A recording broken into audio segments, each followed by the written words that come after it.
សូមចម្រើនពរដល់ញាតិញោមពុទ្ធបរិស័ទ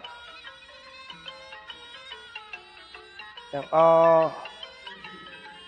ណាចឹងគឺមកភាពព្រះគ្រូចាតិកាវត្តនិង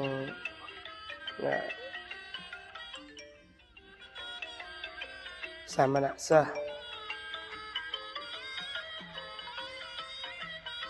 ដែលគង់នៅវត្តសវណ្ណគិរីអប់និងកំពតសង្កាត់ស្បាមលក្រុង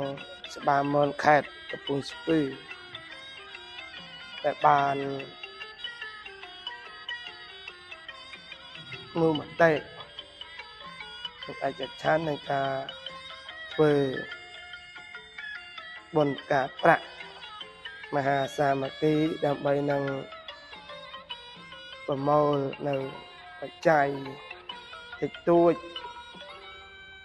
ដើម្បីនឹងចាក់ដី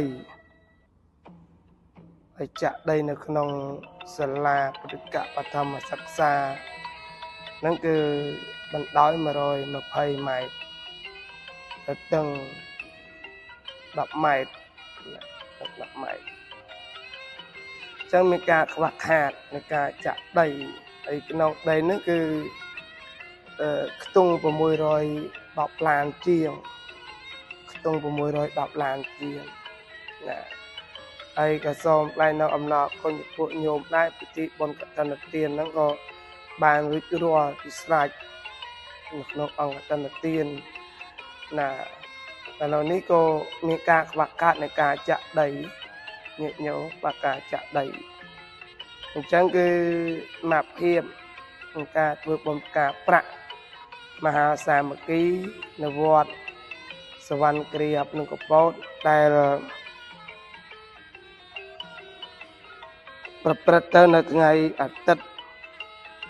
8រោចរនោចខែបុស្សឆ្នាំសែងសតស័កពុទ្ធសករាជ2569ត្រឹមថ្ងៃទី11ខែមករាគ្រិស្តសករាជ2026ញោមណាថ្ងៃទី11ខែ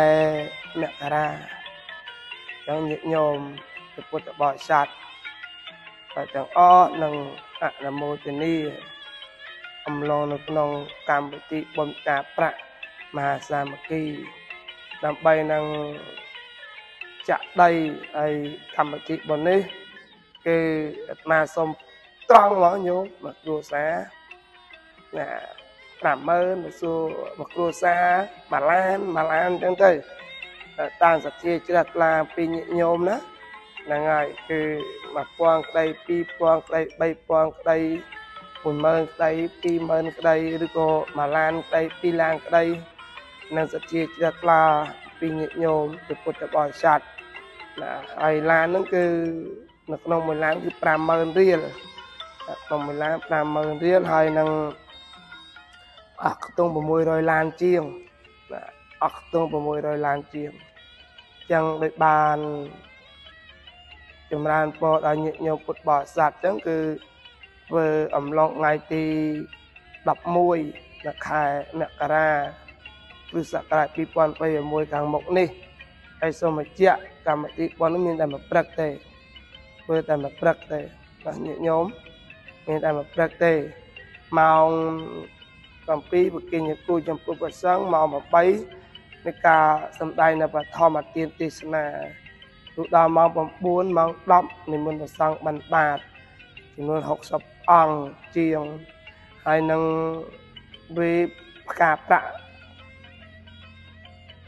តែម្ដងសរុបបច្ច័យដើម្បីនឹងការចាក់ដីនឹងណាញោម